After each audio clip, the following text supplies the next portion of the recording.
할렐루야. 우리 옆에 있는 분들과 인사를 드리겠습니다. 오랜만에 한번 뵙겠습니다. 오른손 한 분 이렇게 드시고요. 옆 사람 꼭 찌르면서, 오, 천사셨군요.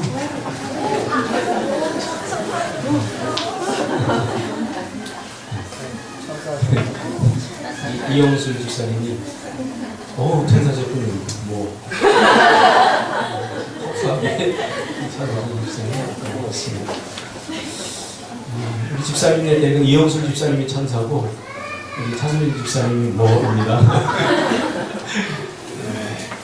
옆에 있는 분들은 하나님이 여러분에게 기도의 응답으로 주신 축복의 통로임을 믿으십니까?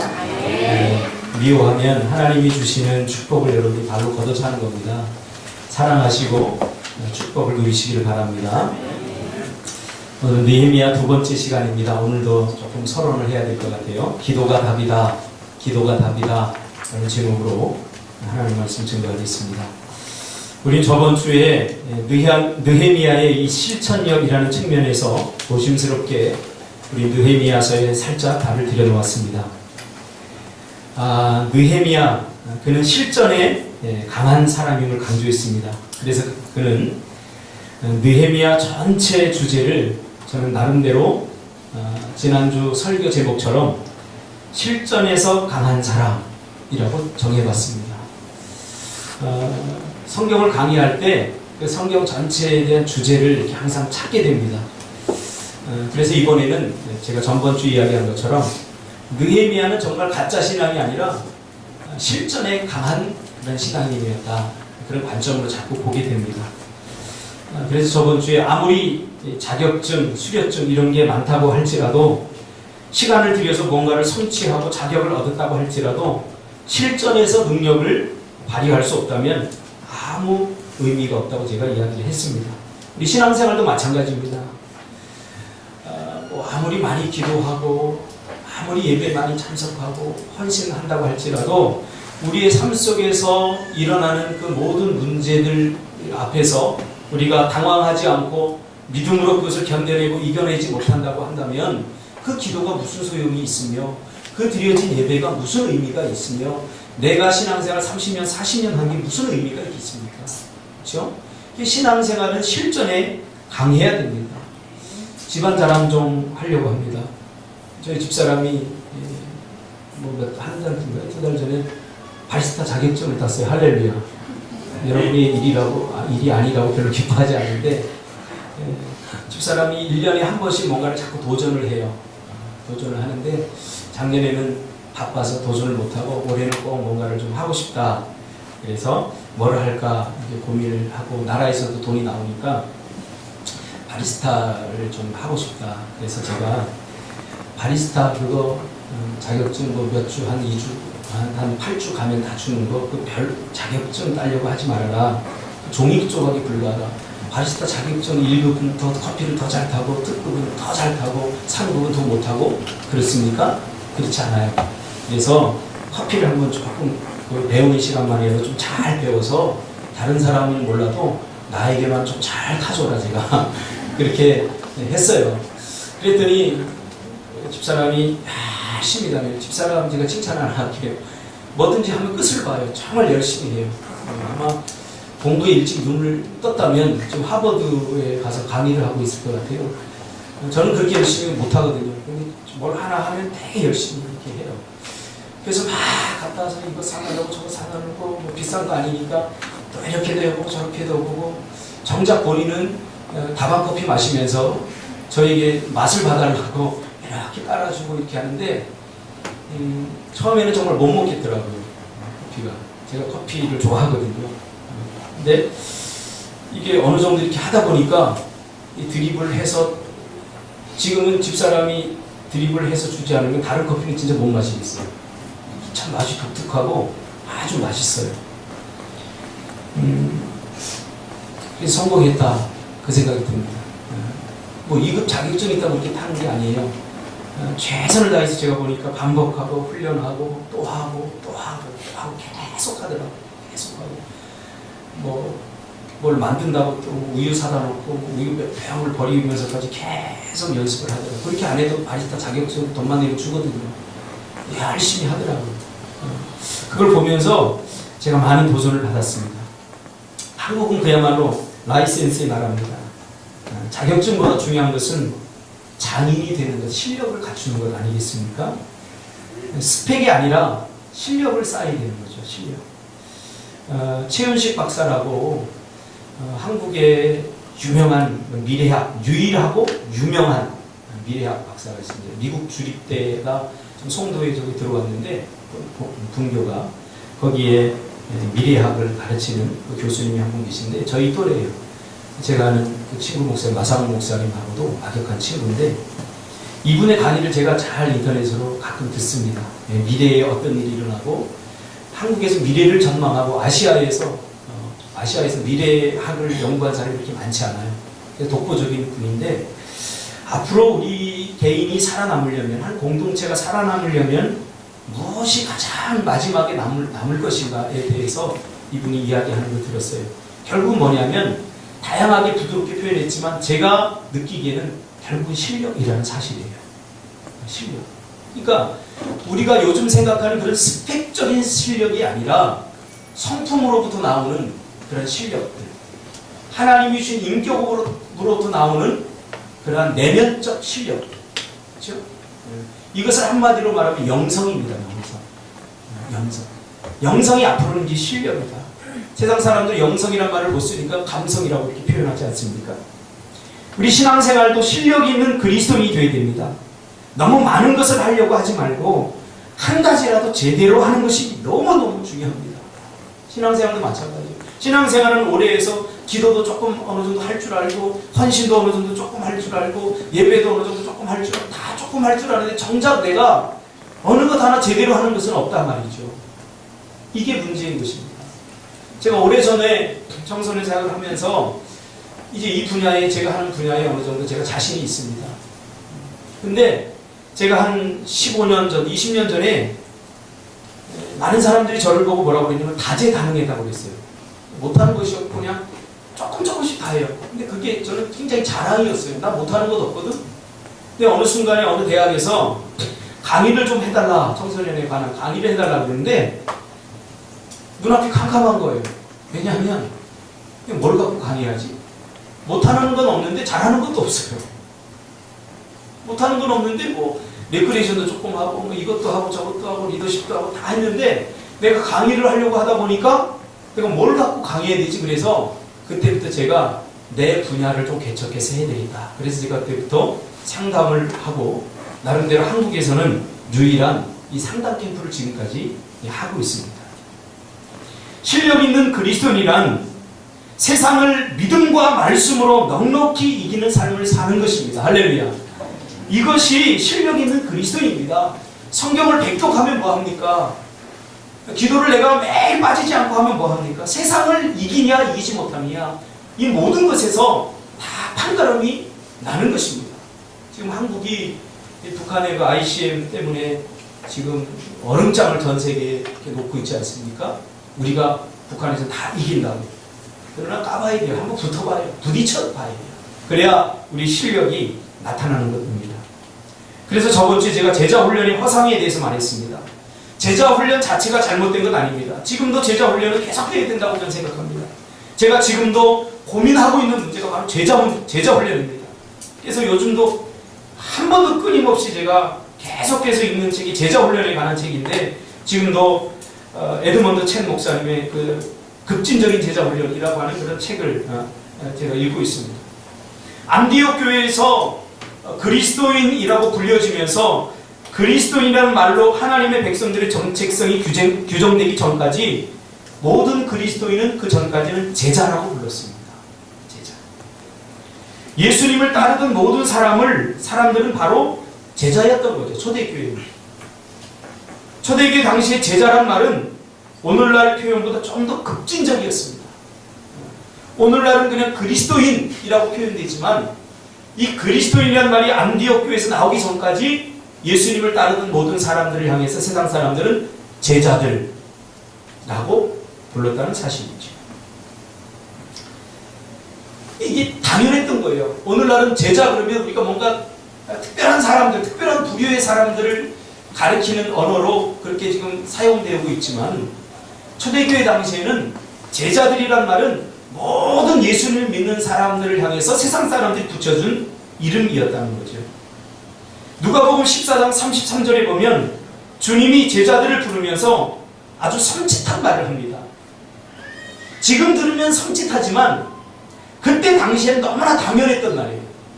예수님께서 제자들을 부르면서 이렇게 이야기합니다. 누가 제자가 될 수 있느냐? 너희 중에 누구든지 자기의 모든 소유를 버리지 아니하면 능히 내 제자가 되지 못하리라. 여기서 말하는 소유라고 하는 것은 너희가 가진 모든 것 전부를 말하는 거예요. 너희가 가진 모든 것 전부를 버리고 예수님을 따르지 않으면 능히 내 제자가 되지 못한다는 말이에요. 오늘날 말로 바꿔서 제가 다시 번역을 해볼까요? 누구든지 너희의 모든 소유를 버리지 아니하면 능히 그리스도인이 아니다. 이 표현은 굉장히 급진적 표현이죠. 왜냐하면 우리는 제자라고 하는 것은 어떤 특별한 부류의 사람들을 가리켜서 사용하고 있기 때문이죠. 그러나 성경은 지금 계속 예수님 시대부터 지금까지 예수 믿는 사람들을 제자다라고 그렇게 한결같이 말하고 있다는 사실입니다. 사도행전 11장 26절에 제자들이 안디옥에서 그리스도인이라 불리워지기 전까지 그리스도인은 모든 소유를 과감히 포기하고 예수님을 따르던 사람들이었다는 사실이죠. 이 제자들이 세상을 넉넉히 이겼다는 사실입니다. 할렐루야. 이 제자들 온갖 박해와 고난에도 굴하지 않고 오히려 예수와 함께 죽는 것을 영광으로 여겼습니다. 고난을 불평으로 넘기지 않고 고난을 오로지 내가 정말 그리스도인이고 제자였다는 것을 증명해 주는 것이어서 오히려 기뻐했다는 사실입니다. 그래서 구차히 죽을 일이 있으면, 예수님 때문에 죽을 일이 있으면 목숨을 구걸하지 않았다는 거예요. 이것이 그리스도의 제자들이었습니다. 지금도 복음을 경험한 제자들이 선교사로 평신도로 헌신합니다. 목사로, 하나님의 사역자로 세워지고 있습니다. 이들에 의해서 교회가 든든히 세워지고 하나님의 나라가 겨자씨처럼 자라가고 있는 것입니다. 우리 교회도 우리 배세영 집사님 아내들 우리 이송희 성도님도 예수전도단 간사하지 않았습니까? 월급도 안 줘요. 개인이 펀드를 창출해서 그 젊은이들이, 그 미래가 창창한 젊은이들이 주님께 헌신하면서 자기의 사역, 때로는 학교로, 때로는 어린아이로 각각 사역 장소로 가서 일생을 이렇게 바치고 있는 사람들이 있다는 거죠. 바로 이들이 제자죠. 초대교회 성도들은 모두 복음을 온전히 이해하고 복음으로 살아갔던 제자들이었습니다. 말씀대로 살았더니 이 제자들이 말씀의 열매를 먹고 살 수 있었던 거죠. 초대교회 성도들이 제자로 살아간다는 것은 이상한 일이 아니었습니다. 어떤 특별한 헌신이 아니라 바로 예수님의 이 부르심, 거룩한 콜링, 제가 모든 것을 버리고 따르겠습니다 라고 따라 나섰던 사람들입니다. 이들이 그리스도인이었고 제자들이었다는 사실입니다. 정말 우리의 삶의 현장에서 세상을 이기는 믿음과 기도의 능력, 말씀의 실천력이라는 강력한 영적 파워가 상실된 제자 훈련은 의미가 없다는 사실이에요. 실력은 현장에서 드러나야 됩니다. 우리가 제자 훈련을 받고 우리가 여기서 기도하고 그리고 여기서 예배하고 이런 모든 스피리추얼 파워, 영적인 파워는 바로 우리의 삶의 현장에서 드러나야 된다는 사실이죠. 믿음의 실력은 우리의 삶의 현장에서 드러나야 되는 것입니다. 축구선수는 운동장에서 실력 발휘를 해야죠. 제가 지금도 이제 축구를 하고 있습니다. 월요일마다 한 2달 동안 못 나갔더니 왜 안 나가냐고 그러는데 이제 벌써 가슴이 뛰기 시작합니다. 월요일날 제가 약속을 해놨거든요. 축구 나가기로. 벌써부터 가슴이 왜 째려고 준성이 좀 일하러 가야지. 축구를 하러 가면 정말 말 많은 사람이 있어요. 막 모든 규칙을 다 꿰뚫고 있고 이렇게 축구를 하러 가면 몸으로 뛰는 거는 조금 뛰고 입으로 해요. 축구를 입으로. 박 목사님 글로 가면 안 돼. 나도 알죠. 글로 가면 안 되는지. 하다 보면 그게 내 마음대로 됩니까? 이리도 가고 저리도 가고 막 하는 거죠. 근데 꼭 공 자기한테 오면 별로 그렇게 저기 하지도 않고 그냥 말로 축구를 다 해요. 잘하는 거 아니죠. 근데 과거에 뭐 운동선수 생활을 했다고 하고 이렇게 하는데 제가 축구하는 실력 보니까 거의 내가 거의 믿어지지 않아. 그 정도 실력은 아닙니다. 실력 발휘는 운동장에서 해야 되는 거죠. 농부는 밭에서 열매로 실력 발휘를 해야 되는 거고요. 어부는 바다에서 고기를 얼마나 많이 잡느냐. 여기서 실력이 드러나는 겁니다. 그래서 제자 훈련은 정말 히브리서 기자의 말씀처럼 세상이 우리의 믿음을 감당하지 못하도록 훈련되어져야 됩니다. 이것이 참된 제자 아니겠습니까? 성경은 분명히 세상이 그리스도인은 제자들을 감당하지 못한다고 말했는데, 그렇다면 정말 우리가 제자라면 세상이 우리를 감당하지 못하고 세상이 우리를 버거워해야죠. 근데 오늘날은 이 반대 현상이 일어나고 있어요. 우리가 오히려 세상을 버거워하고 있습니다. 뭐가 문제예요? 제대로 제자 훈련이 되고 있지 않다는 거예요. 야고보서 1장 26절에 영혼 없는 몸이 죽은 것 같이 행함이 없는 믿음은 죽은 것이라고 강조합니다. 또 1장 22절에 믿음이 그의 행함과 함께 일하고 행함으로 믿음이 온전케 된다고 말합니다. 그러므로 우리가 하나님의 말씀을 듣고 알고 행하는 것, 이것이 얼마나 중요한지 몰라요. 아는 것을 행하지 않는 것은 아는 것이 아니죠. 아는데 어떻게 행하지 않습니까? 도대체 시험 문제가 났는데 답을 아는데 안 쓰는 사람이 있습니까? 몰라서 못 쓰는 거죠. 아는데 못 쓰는 사람은 없습니다. 성경에 의하면 행할 때 믿음이 온전해진다고 말합니다. 행하지 않는 것, 결국 모른다는 거죠. 그래서 알다, 성경에서 이 알다라고 하는 단어 굉장히 중요합니다. 암이라고 하는 단어는 행함과 반복된 실천이라는 의미가 있습니다. 행하는 것을 계속 반복적으로 할 때 비로소 알게 되는 겁니다. 그러니까 한 번만 행해서도 안 되는 거예요. 알 때까지 행하는 거예요. 그래서 우리가 습득하게 되는 거예요. 이것이 성경적 지식입니다. 한마디로 말하면 이것이 바로 훈련입니다.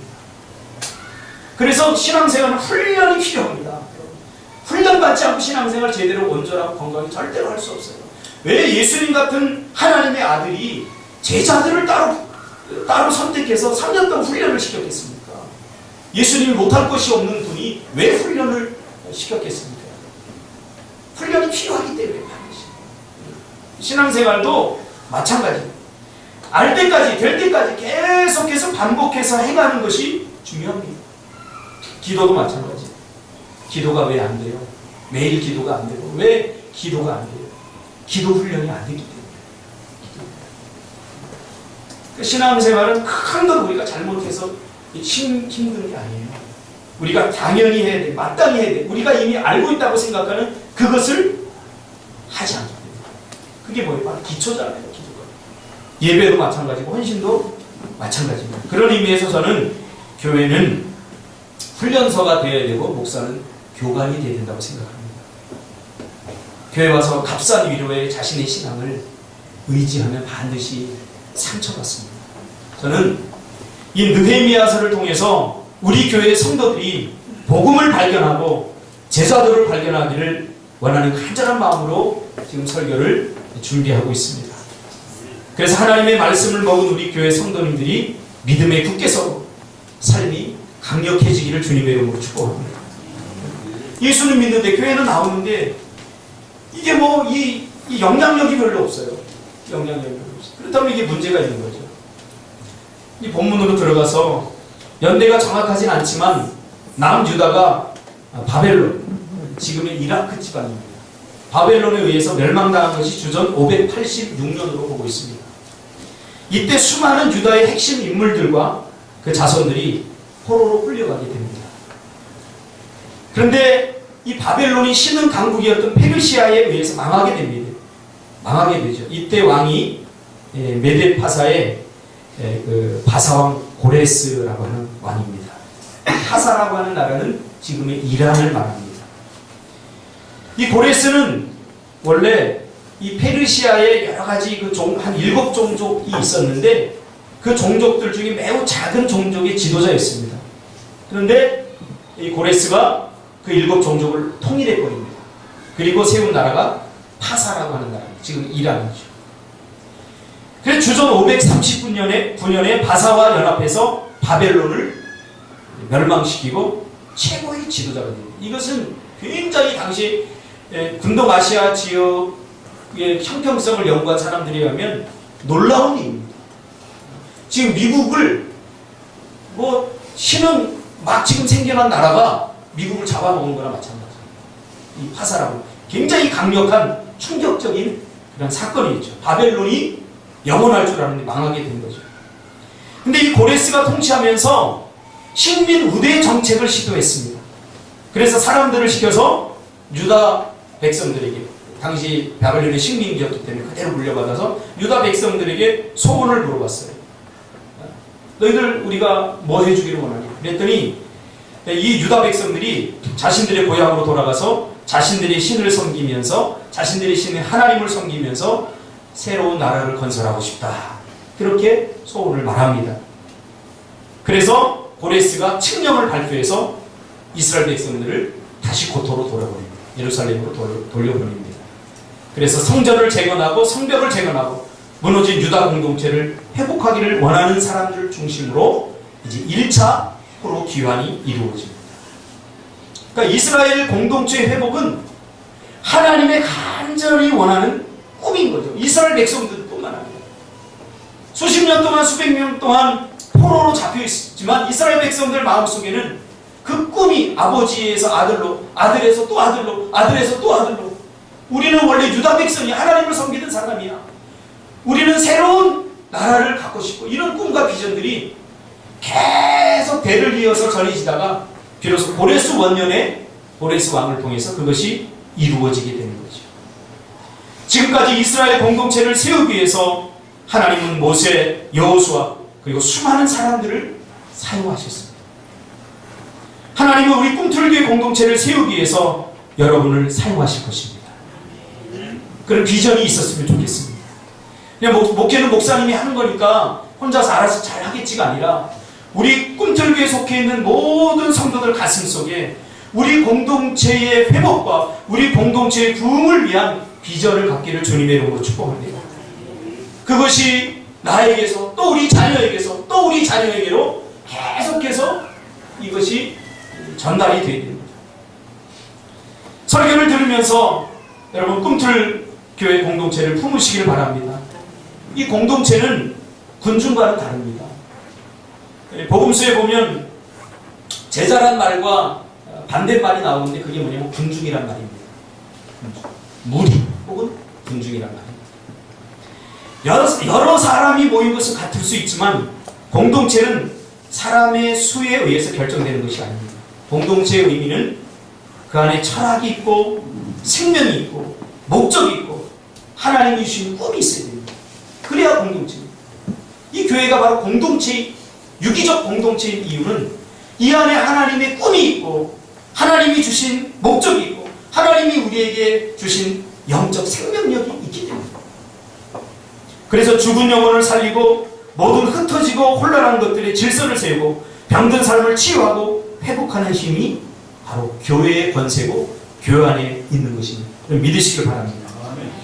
이렇게 해서 1차 포로 귀환이 이루어지는데 숫자가 49,897명입니다. 약 5만 명이 이제 갑니다.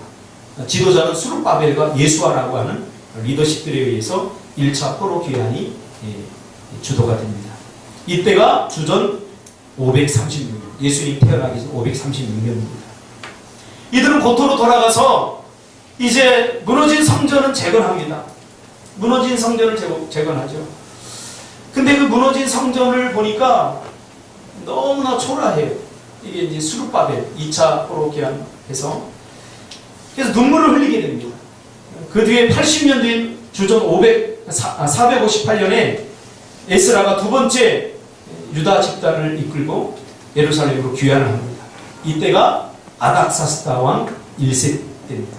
이 아닥사스다 왕은 아하수에로 왕의 아들입니다. 그럼 아하수에로 왕은 누군지 아시죠? 우리가 잘 아는 죽으면 죽으리라 라고 고백하면서 이스라엘을 위해서 기도했던 에스더가 남편으로 섬겼던 왕입니다. 이 왕이 바로 아하수에로 왕입니다. 그러니까 아닥사스다 왕은 그 아들인 거죠. 이때 2차 포로 귀환은 여자와 어린이들은 당시에 인구수에 들어가지 않았기 때문에 지금 한 5만 명 갔다 여기에는 여자와 아이들이 뺀 숫자입니다. 가족이 그러니까 좀 더 많았겠죠. 이때는 여자와 아이들까지 다 포함시켰어요. 그래서 여자와 계수하지 않은 어린이 5천 명과 성인 어른 1754명이 2차로 귀환하게 됩니다. 에스라가 도착해 보니까 먼저 와 있던 성전을 재건하고 성벽을 재건하고 이스라엘을 재건하려고 하는 그 꿈과 비전을 갖고 얼마나 가슴 뛰는 열망을 갖고 왔겠습니까? 그런데 보니까 이게 제대로 이루어지지 않고 있어요. 그리고는 성전 하나 딸랑 지어놨는데 이게 너무 초라한 거예요. 그래서 이 스룹바벨의 성전을 지어놓고 나서는 모든 백성들이 막 울어요. 왜? 솔로몬이 지은 그 성전의 영광을 본 사람들이 그걸 보니까 너무 초라해 보이거든요. 막 우는 장면이 나옵니다. 이제 너무 힘드니까, 먹고 살기도 힘들고 삶이 힘드니까 이 후손들이 이방 사람들과 통혼을 하고 하나님의 말씀의 규칙에서 떠나서 타락하고 부패하고 이제는 더 이상 하나님의 백성으로 사는 것을 포기해버립니다.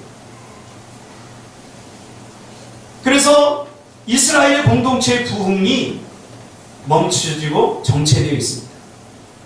이스라엘가 가보니까 왜 이런 분위기가 생겼는가 보니까 이스라엘 백성들이 하나님의 말씀을 떠나 있었기 때문입니다. 하나님의 말씀을 잊었기 때문입니다. 그렇게 영적으로 진단하고 그때부터 예스라가 한 것이 있습니다. 하나님의 백성들을 모아놓고 피를 토하는 심정으로 하나님의 말씀, 율법을 낭독하고 회개로 인한 부흥과 회복을 체험하게 됩니다. 이때 잠시 부흥을 경험하게 됩니다. 그리고 예스라의 리더십 아래 영적 부흥을 경험한 세대가 다시 우리 성벽을 재건하고 이제 이스라엘의 영광을 다시 재건하자. 그러면서 다시 성벽을 재건하려고 합니다. 그런데 주변 사람들이 이웃 나라들이 끊임없이 방해를 합니다.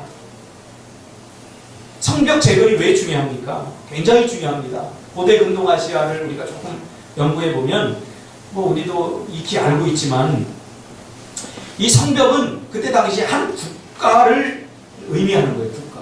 그러니까 성벽이 없는 나라는 국가가 아니에요. 그러니까 이스라엘 백성들이 성벽이 다 무너져 있기 때문에 이 국가가 아닌 거예요. 이스라엘 백성들을 보호하고 지켜줄 든든한 성벽이 없는 것은 국가로 인정하지 않았어요. 그래서 주변 나라들이 농사를 조금 지어놓으면 다 갖다 뺏어가요. 오늘 본문에도 나오지만 그래 도망다녀요. 이스라엘 백성들이. 자기네 땅이 없는 거예요. 조직된 군사력과 든든한 군사력을 가지고 가만히 있다가 농사를 지으면 와서 다 뺏어가요. 약탈해가고 사람들도 데려가 종으로 삼고. 그러니까 성벽 재건이 시급한데 성벽 재건이 이루어지지 않고 있는 거예요. 왜? 자꾸 방해하니까 하다 계속 도전을 받으니까 이러다 다 죽겠다. 그리고 다 뿔뿔이 흩어져 버린 거예요. 그래서 성벽 재건은 자주 독립국으로서 가장 필요한 근동아시아의 중요한 일입니다. 그래서 주변 나라들로부터 집 없는 사람처럼 취급을 받았죠. 그렇죠? 이리 채이고 저리 채이면서 마치 야곱이 떠돌이 생활을 하는 것처럼 그렇게 야곱의 삶을 지금 이스라엘 백성들이 재현하고 있는 겁니다. 농사를 지으면 주변 사람들이 와서 노력해가고 마을을 불살라버리고 재물을 훔쳐가고. 그러니까 예스라가 돌아온 후 애쓰고 힘쓰다가 안 되니까 12년이 그냥 이렇게 흘러갔어요. 도망다니면서 12년이 흘러가고. 자, 제가 왜 이렇게 서론을 길게 하냐면 바로 이 시점입니다. 이 시점에서 느헤미야는 자신의 고국에 관심을 갖고 12년 전에 2차 포로 귀환이 됐는데 이 사람들이 얼마나 하나님 나라를 고국을 잘 건설하고 성벽을 재건하고 얼마나 지금 공동체가 건강하게 잘 성장하고 있을까 궁금할 거 아닙니까? 그래서 느헤미야가 그의 동생 하나니를 예루살렘으로 급하게 되는 거죠. 가서 보고 와라. 그랬더니 오늘 이렇게 보고합니다. 성벽은 다 빼빠졌고 이스라엘 백성들은 지금 다 도망다니기 바쁘고 지금 난리가 아닙니다. 고난당하고 있습니다. 여러분, 모든 것은 관심에서부터 시작됩니다. 관심은 마음의 중심입니다. 여러분의 마음의 중심에 지금 뭐가 있습니까? 눈 감아도 떠오르고 눈 떠도 떠오르고 내가 뭐 해야 되겠다 마음에 있는 거, 지금 그것에 제일 관심이 있는 거예요. 이 마음에 내 자식이 다 지금 들어와 있다면 여러분의 최고의 관심은 내 자식인 거죠. 느헤미야의 관심은 비록 수천 킬로 떨어져 있었지만 느헤미야의 관심은 오직 하나님 나라의 공동체, 하나님의 백성들, 자기 조국, 거기에 관심이 있었습니다. 느헤미야는 비록 포로 출신이었지만 그러나 페르시아 아닥사스다 왕의 술 맡은 관원장으로 승승장구하던 사람이었습니다. 자기는 잘 먹고 잘 살았기 때문에 뭐 다른 사람들이야 어떻게 살든 고국이 어떻게 되든 별로 중요한 건 아니지 않습니까? 근데 느헤미야는 안전하 서나 자나깨나 12년 전에 떠난 자기 고국 백성들, 그리고 이스라엘이 얼마나 지금 잘 재건되고 있는가, 늘 이곳에 관심이 있었어요. 오늘날처럼 SNS가 발달해서 뭐 찍어서 카톡으로 보내, 이것도 안 되니까 한 번 가면 뭐 몇 달, 몇 년이 걸리니까 보내놓고는 늘 기도하면서 기다렸던 거예요. 근데 오늘 이 소식을 듣게 된 거죠. 오늘 느헤미야의 직업이 뭡니까? 술 맡은 관원장입니다. 오늘날로 말하면 비서실장입니다. 출세했습니다. 그냥 내가 출세했기 때문에 뭐 필요해요. 좀 고국이 그렇게 못 산다고 하고 그렇게 힘든다고 해도 눈 딱 감아버리면 그만인데, 느헤미야는 그렇지 않았다는 그 소식을 듣고 난 후에 가슴이 아픈 거예요. 이 술 맡은 관원장이 얼만큼 대단한 영향을 가진 사람인가, 제가 설교를 준비하면서 연구를 해보니까 우리가 생각하는 것보다 훨씬 영향력 있는 사람입니다. 그 왕과 가장 친밀했던 사람, 근접 경호를 하고, 뭔가 그 근동아시아 지방 왕들은 주로 독을 먹고 죽지 않았습니까? 그러니까 그 음식이나 모든 그 술이나 이런 데 독을 탔기 때문에 그런 것들을 최종적으로 이거 관리하는 사람이었기 때문에 왕이 절대적으로 신임하지 않는 사람은 절대 시키지 않는 거죠. 근데 근접 경호를 했기 때문에 조언도 해줄 수 있고, 실질적으로 뭐 비서실장 이 정도지만 왕 못지않은 권력을 가지고 있었던 그런 사람입니다. 그러니까 느헤미야는 사서 고생할 필요가 없던 거예요. 사서 고생할 필요가.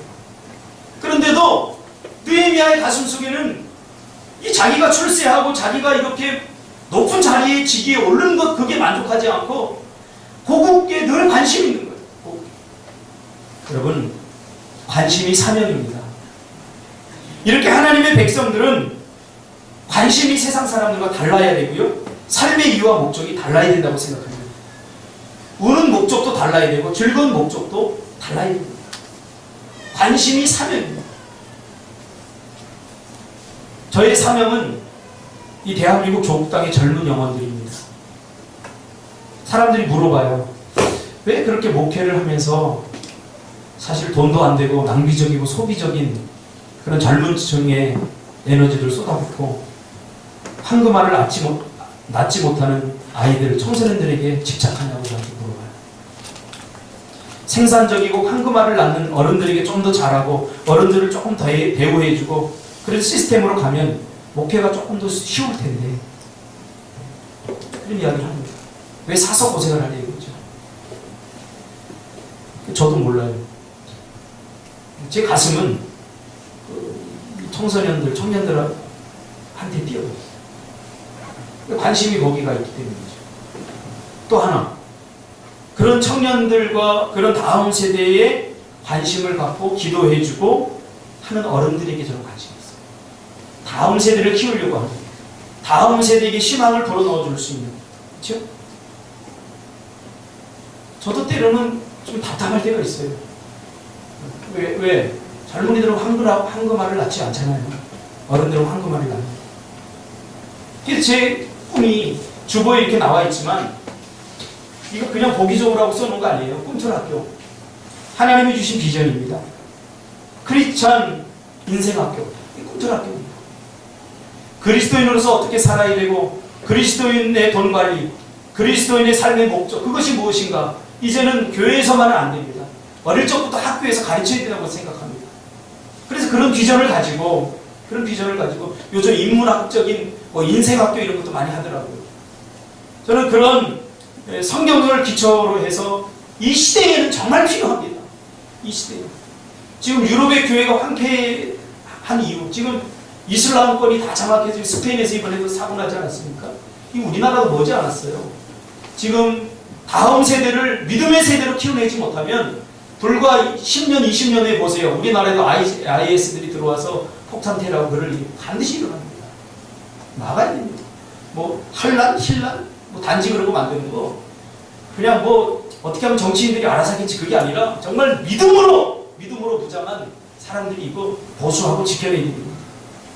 그러기 위해서는 누군가가 나서야 되죠.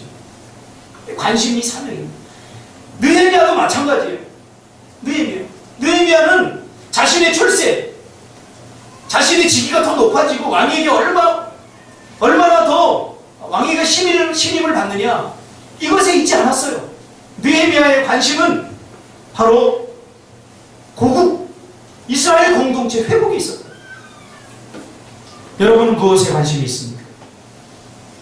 가끔 예수 믿지 않는 과거에 제 초등학교, 중학교, 고등학교 친구들이 하고 연락할 기회가 있어서 연락을 하면 이제 나이 50줄에 접어드니까 한결같이 그런 얘기를 합니다. 야, 인생 참 빠르다, 그지? 우리가 코 올리면서 운동장에서 뛰어놀 때가 엊그제 같은데 벌써 50이네? 뭐 했는지 모르겠다. 참 빠르다. 이렇게 아둥바둥 살아도 이룬 게 별로 없어서 허전하고 공허하다. 그런 말을 다 한결같이 합니다. 똑같이 50년을 살았어요. 저는 허전하지 않습니다. 저는 공허하지도 않습니다. 어차피 똑같이 50년을 살았어도 무엇을 하며 살았느냐 굉장히 중요한 일입니다. 애들 키워놓으니까 애들 군대 가고 해서 조금 사춘기 지나면서 다들 자기 삶 다 짜고 외롭다는 거예요. 한국 40, 50대 남자들 외롭다. 이것 때문에 사나? 그래서 우울증 요새 많이 걸려요. 40, 50대. 저는 우울할 틈이 없어요.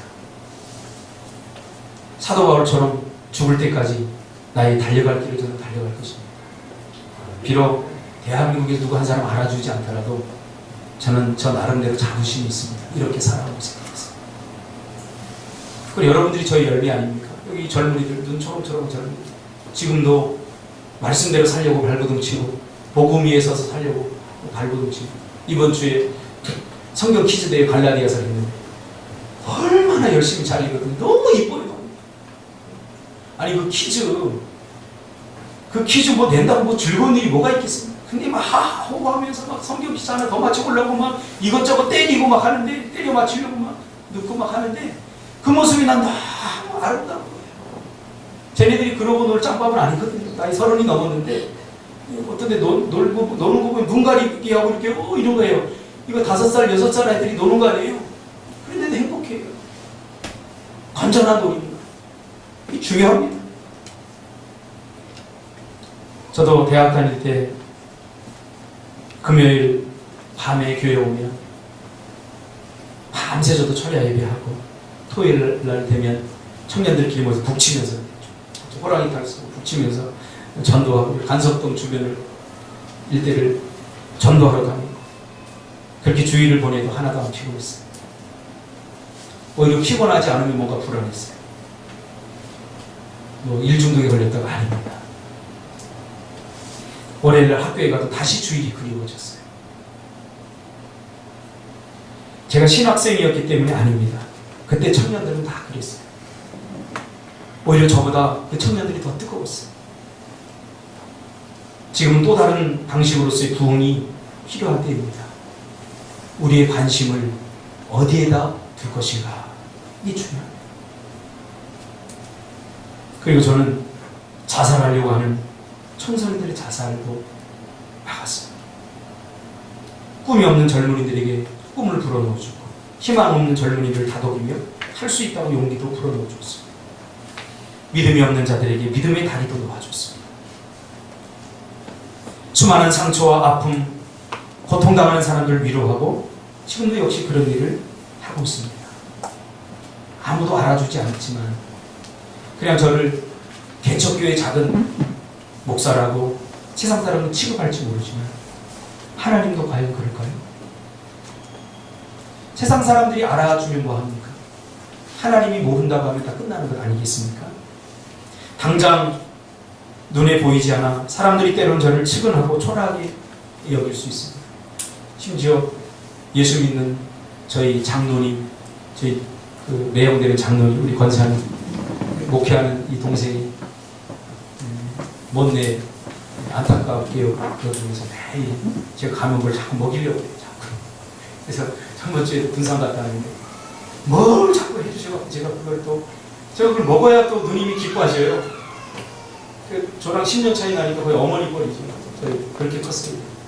그래서 그거 먹고 제가 체해가지고 탈이 났는지 두드레기 이제 온몸에 다 나가지고 설교를 빨리 끝내야 될 것 같아요. 그 누님조차도 목회 이렇게 하는 개척교회를 하는 저를 보고 참 안타깝게 예전에는 믿음이 없을 때 저한테 그랬어요. 야, 너 차라리 너 깡도 있고 끈기도 있고 그래서 뭘 해도 됐는데 차라리 사업을 하지 그랬어. 옛날에 가끔 만나면 그랬어요. 목회를 좀 얕게 하면 나도 얼마든지 성장시키고 적당히 타협하면 사람도 많이 모을 자신이 있습니다. 제가 개척을 하고 나서 어떤 성도님들이 그런 이야기를 하면서 교회를 나갔어요. 목사님, 목회는 목사님 편이 되어줄 어른들이 필요한데 목사님은 왜 자기 편을 안 만드세요? 왜 자기 편을 안 만들고 자꾸 청년들하고만 지내세요? 목사님 아직 나이가 어려서 그런데 그래서 그래요. 그러면서 목회는 자기 편이 있어야 돼요. 이렇게 충돌을 하고 떠나시더라고요. 또 어떤 그렇게 떠난 분이 권사님이셔요. 저를 굉장히 아껴주고 사랑해주고 개척교회에 몸 던져서 물질로 헌신해주었던 그런 권사님이에요. 또 어떤 분은 직접 저한테 선택하라고 협박을 한 적도 있습니다. 어른들을 대표해서 제가 왔습니다. 그러면서 저 아이들을 택할 겁니까? 어른들을 택할 겁니까? 선택하세요. 그 협박도 받아봤어요. 그래서 제가 그랬죠. 그런 게 어디 있냐. 다음 세대를 키우는 것이 하나님의 꿈이고 우리 모두 꿈이 되어야 된다. 그랬더니 그렇게 오해를 하시더라고요. 박 목사가 어른들은 말을 안 들으니까 자기 말 잘 듣는 청년들을 하고 들고 자기 마음대로 목회하려고 한다. 그러면서 이 교회를 떠나시더라고요. 참 가슴 아픈 일이죠. 그래서 쟤네들이 내 편이 지금 됐으면 참 좋겠는데 억울하지는 않죠. 지금도 속썩이고 내 편이 안 되죠. 하나님이 물을 것에 대한 두려움이 있어요. 저는 하나님이 살아계심을 믿기 때문이죠. 저 인격적으로 주님을 만났기 때문이죠. 이 체험이 없었다면 저도 적당히 목회해서 저도 노후도 좀 이렇게 멋지게 좀 살고 싶어요. 하나님이 물으실 거 아니에요. 너 뭐 하다 왔냐?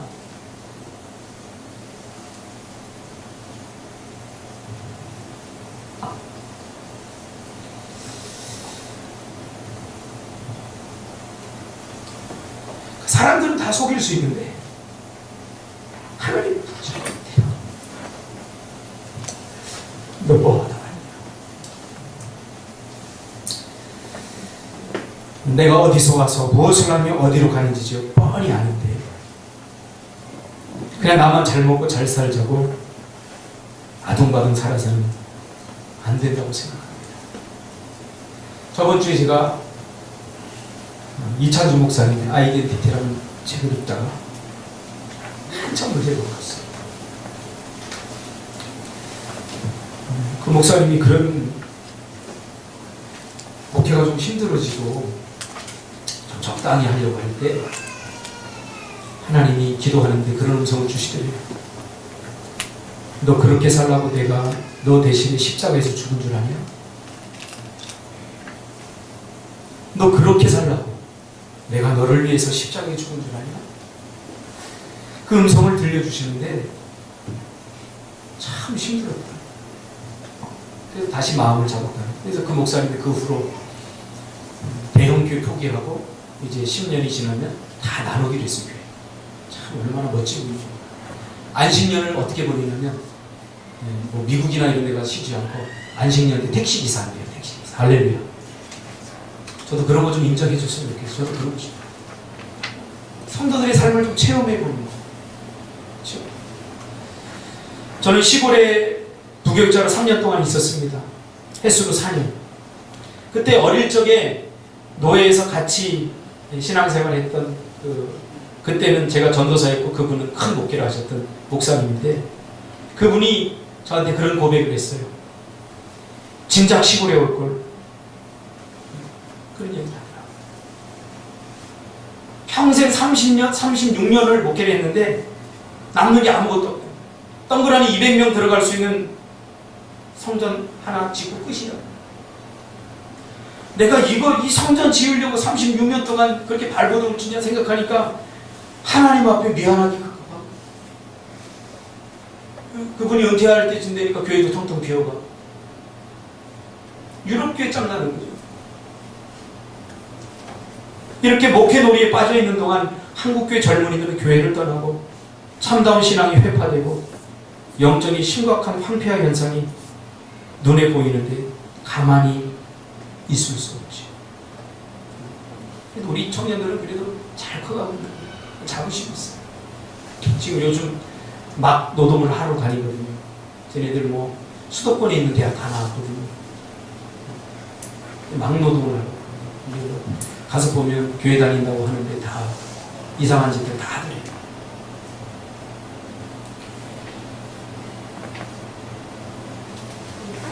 어제 미얀마에 계신 선교사님이 카톡이 왔어요. 지금 그 세미나 하우스 기도 동산을 짓고 있는데 그 건물을 이렇게 지금 한 2층까지 올라가서 3층까지 짓는데 찍어서 보냈는데 제가 보니까 정말 한국에 비하면 집도 아니에요. 벽돌도 이렇게 얇고 초라한 건물 하나가 올라가는데 이 선교사님이 너무 감동해서 그 사진을 쫙 올려서 보내줬어요.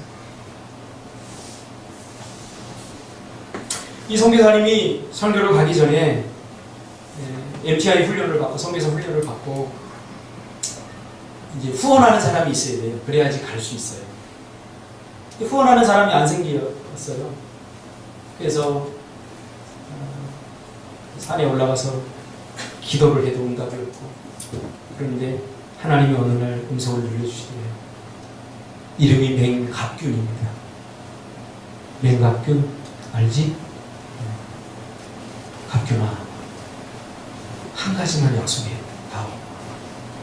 그럼 내가 너 미얀마를 보낼게. 하나님 뭐요? 너 내 대신 미얀마에 가면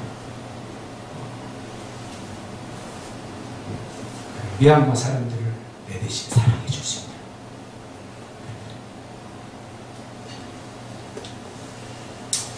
너무 당연한 일이 아닙니까? 선교 가는데 미얀마 사람을 사랑하지 않고 선교로 갈 수 있겠습니까? 근데 그 말을 딱 듣는 순간 이게 뭐 망치로 딱 맞는 것 같은 기분이 들더라고요. 미얀마로 선교 가는데 정작 중요한 것은 후원금 200만 원이 아니고 비행기 티켓이 아니라 정말 중요한 것은 미얀마 사람들을 사랑하는 마음이었다는 거죠. 그래서 그때 답 못하고 고민하면서 기도하다가 하나님 제가 하나님 대신 미얀마 사람들을 사랑하겠습니다. 그래서 하나님 길을 열어주시고 가셨습니다. 거기 가서 미얀마 사람들을 그 사랑하는 게 보여요. 그 고수 들어간 거 처음에 이제 가니까 못 먹겠어요. 음식 못 먹겠는데 얼마나 맛있게 먹는지 몰라요. 제가 하도 궁금해서 물어봤어요. 정말 못 먹겠는 음식이 있더라. 저도 미안해. I'm so. 선교사님이 맛있어요. 목사님 입맛하고 제 입맛이 다르겠어요, 한국 사람들이. 그런데 사랑하니까 맛있더래요. 사랑하니까.